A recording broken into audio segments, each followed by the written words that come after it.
Unicorn Wars parece que va a ser una película de humor, gamberro, pero en realidad es un drama, lo que tú decías, ¿no? Es un drama que va hacia una película de terror, casi hacia el final, ¿no? Entonces, bueno, va por otro lado, ¿no? Ay de quien beba la sangre del último unicornio, pues se convertirá en ser hermoso y eterno. Pues muchas gracias por estos minutos para Spoiler Time. Estamos muy contentos de poder hablar con ustedes y de hablar acerca de Unicorn Wars, una película que es una película antibélica, ¿no? Así he escuchado que se han referido a ella, ¿no? Y nos gustaría hablar de cuál fue la inspiración para hacer esta cinta.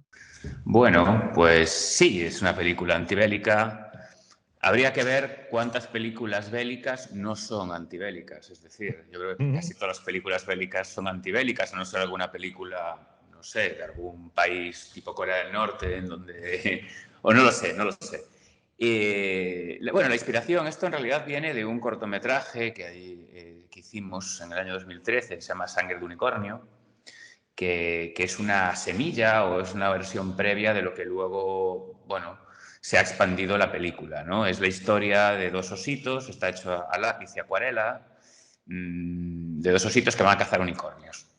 Y básicamente esa es la premisa. Y después, pensando en cómo poder expandir este cortometraje, porque, bueno, nos creíamos que la idea era buena y cómo podíamos expandir estas tramas y personajes, pues yo siempre digo que esta peli mezcla la que es la esencia del corto con el género bélico, con películas como más clásico, como podría ser películas como Bambi, y con alguna historia épica y mitológica como puede ser la Biblia, y especialmente el Antiguo Testamento. Yo creo que entre estas cuatro cosas, el corto, las pelis bélicas, el Disney clásico y la Biblia, sale este hijo bastardo que es Unicorn Wars. Sí, sí, como tú bien decías, creo que no hay películas probélicas, ¿no? Todas las películas son antibélicas. Bueno, igual si contamos algunas cosas que hizo Hitler. Claro, claro. Creo que por eso tenemos que especificar, pero bueno. A mí me encantó mucho y creo que hay un gran contraste, ¿no? Estas imágenes tan tiernas, estos ositos tan tiernos y unicornios, ositos. Y cuando uno empieza a ver la película se da cuenta que no es para nada tierno, sino que es un mensaje muy profundo, ¿no? La historia está cargada, pues, de muchos sucesos que fueran muy traumantes, ¿no? Bueno, para las personas, si hubiéramos con personas reales, esto sería traumatizante para muchas personas. ¿Cómo fue la idea de que fuera así escrita la historia, que fuera tan cruda y tan real, a pesar de estar hecha con estos personajes tan tiernos? Bueno, desde que llevo dedicándome al dibujo, al cómic y a la ilustración, ya siempre he trabajado con estos animales antropomorfos, ¿no? Que son como, bueno, pues animalitos ahí que pertenecen al mundo, son universales, ¿no? Digamos que son comunes a todas las culturas y me parecen interesantes porque bueno, son un poco anacrónicos, nunca sabes en qué época están exactamente, dónde están ni en qué época. Tú si ves esta película, Unicorn Wars, no sabes de dónde es esta película, no sabes si es americana, si es japonesa, si es francesa, española, mexicana, no tienes ni idea, ¿no? Y eso me parece interesante. Y luego, porque nos recuerdan a estas fábulas o a los cuentos clásicos o a los inicios de la animación o a los inicios del cómic, ¿no? Y bueno, crea un contraste interesante entre forma y contenido, ¿no? O sea, parecen que son una cosa, pero a mí me interesa aunque trabajo con la fantasía, hablar de temáticas pues, contemporáneas, actuales, con una narrativa también bastante actual. Digamos que es una revisitación de las fábulas y los cuentos clásicos infantiles, pero tratados de una manera contemporánea y con una visión temática que sí, que suelen ser un poco duras y se crea ese contraste entre, como te comentaba, de forma y contenido que yo creo que además que da un plus, ¿no? a la obra. Sí, ahorita parece como muy a tiempo por lo que está ocurriendo en todo el mundo, ¿no? Bueno, de las guerras que siempre se ha escuchado. pero sabemos que no se les ocurrió ayer y ya lo hicieron, ¿no? ¿No? ¿Cuánto tiempo se tardaron en hacer, desde que empezaron a hacer los bocetos hasta el momento de que pudieron ver la película en la pantalla? ¿Cuánto tiempo transcurrió? Bueno, igual que creo que no ha habido ninguna peli bélica que no haya sido antibélica, no creo que haya habido ninguna peli bélica que se haya hecho cuando no ha habido ninguna guerra, ¿no? Siempre hay guerra. Siempre hay guerras. Coyunturalmente es cierto que ha coincidido como dos hechos muy mediáticos, ¿no? En el estreno en Europa y ahora en el estreno también en Latinoamérica. Pero bueno, la peli se engendró, pues como decía Alberto, desde el cortometraje, ¿no? Como quien dice, ¿no? Desde esa primera semilla del cortometraje Sangre de Unicornio estaba ahí esa idea, ¿no? En la película en sí misma, desde cuando tuvimos ya ese guión escrito, ¿no? Cuando dijimos, bueno, vamos a hacer un largometraje de esto, vamos a empezar a desarrollarlo, a conseguir la financiación, etcétera, pues fueron casi 6 años, ¿no? De los cuales 3, 4 años fueron de intentar levantar el proyecto. Como sabéis, es un proyecto, creo que único en el mundo, creo que es una película muy personal y que es muy difícil que exista, ¿no? Y estamos como muy orgullosos de poder haberla hecho realidad. Pero fue muy difícil el convencer a instituciones, televisiones, distribuidores de que pudieran tomar parte del proyecto cuando era solo una idea, ¿no? Yo creo que una vez terminada la gente la aprecia y la valora muchísimo, pero en esa idea, ¿no? Cuando dices, bueno, voy a mezclar, como os comentaba Alberto, estos 4 ejes, era como, what the fuck, ¿no? Entonces hubo una época en la que, bueno, nos costó mucho levantar el proyecto. Y una vez levantado, pues fueron como unos 2 años de trabajo entre preproducción, producción y postproducción, ¿no? Tuvimos la suerte de estrenarlo en Annecy del año pasado y ha tenido pues un recorrido maravilloso desde entonces alrededor de todo el mundo y bueno, pues muy, muy contentos de que ahora pueda estrenarse por allá en otro lado del charco. Sí, bueno, no sé allá en España, pero aquí en México creo que la gente todavía tiene muy presente una animación que salía en MTV que se llamaba Happy Tree Friends, ¿no? Y inmediatamente cuando he visto el trailer y he hablado con mucha gente, piensan, esto es como Happy Tree Friends, ¿no? Y realmente yo siento que eso es algo totalmente incorrecto, ¿no? Cuando uno empieza a ver la película, pues espera algo así, ¿no? Comedia, algo que me haga reír, pero te das dando cuenta de la película que no, que es algo totalmente serio, ¿no? Totalmente real y que las cosas que pasan, pues cuando muere alguien no es algo de risa, ¿no? Sino que es algo que te pone a pensar, ¿no? Y te deja pues muchas interrogantes desde el principio de la película y creo que ese contraste hace que uno se interese más y vaya viendo en qué va a llegar hasta el gran final que tiene, ¿no? Entonces, ¿ustedes qué opinan acerca de esto? Que puede haber una comparación con esas caricaturas para adultos que aquí en México surgieron mucho y son muy conocidas por todos. Sí, a ver, es cierto que nosotros no conocíamos Happy Tree Friends.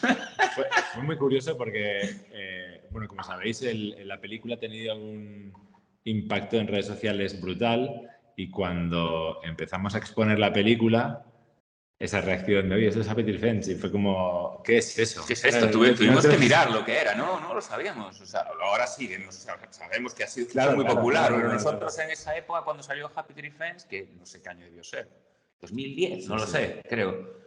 Pues no lo habíamos visto. Y luego es muy curioso el fenómeno fandom que ha hecho esta mezcla entre nuestros personajes, los Happy Tree Friends, así como muy curioso. Y sí que es cierto que puede beber, en cierto modo, ¿no? A nivel como, bueno... Sí, puede parecerse un poco. Una reminiscencia simplemente a nivel de ese concepto, ¿no? Pues como de ositos... A nivel estético. De grupo, estético.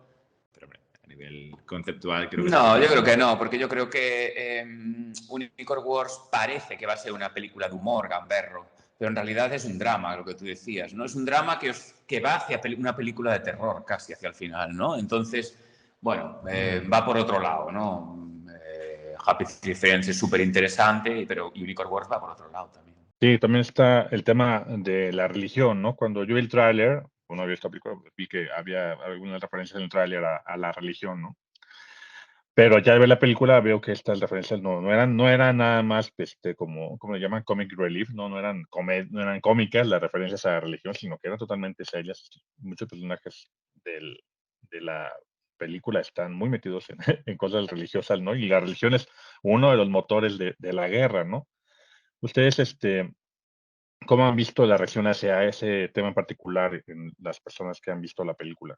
Bueno, sí que es cierto que ha sido un tema, también en cada país que se expone hay una relación con la religión muy diferente, ¿no? Sí que es verdad que en España la religión, lo militar han vivido muy de cerca, en este caso, ¿no? Esa imagen del cura, del padre, ¿no? Como muy católico, militar, ¿cómo se llama ese tipo de curas aquí?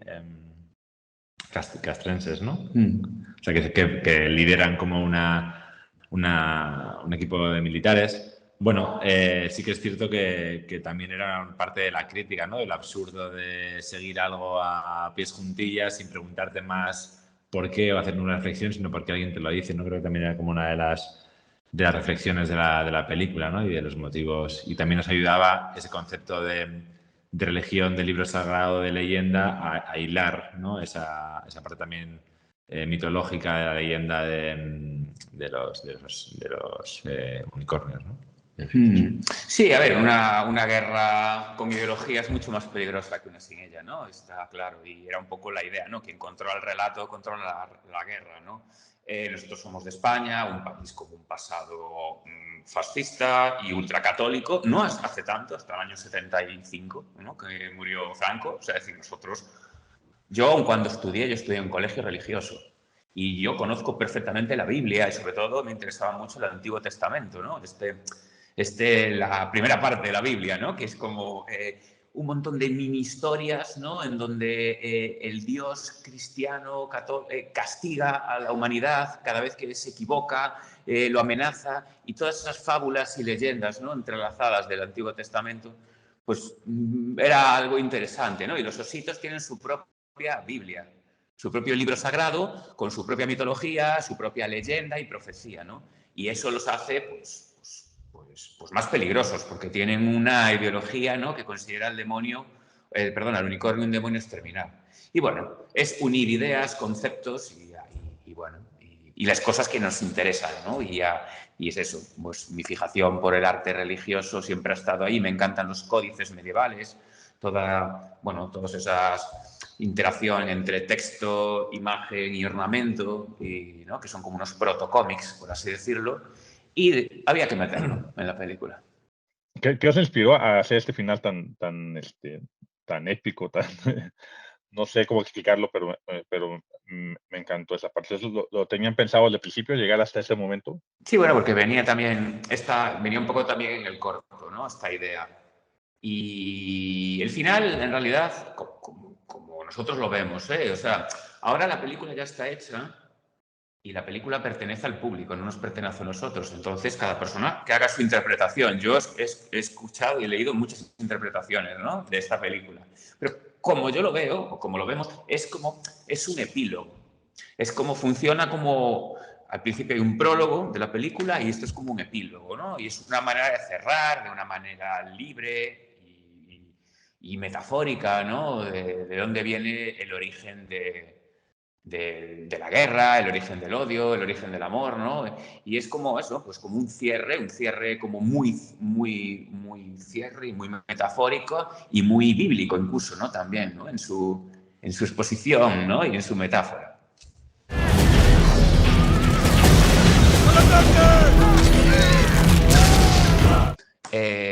Muchísimas gracias por vuestro interés en la película. La verdad que estamos entusiasmados con todo lo que está ocurriendo en Internet, con el fenómeno fan y todo el cariño que nos estáis dando a la película. Y animo a todo el mundo a que vaya a verla al cine, porque una película de animación y de estas características, con este sonido, con esta animación, es un disfrute, lo multiplicas por 2 el disfrute o por 3, ¿no? Pudiéndolo verlo en una pantalla grande y compartirlo también con una comunidad, ¿no? de gente interesada. Entonces, muchísimas gracias por vuestro apoyo y nada, nos vemos en los cines.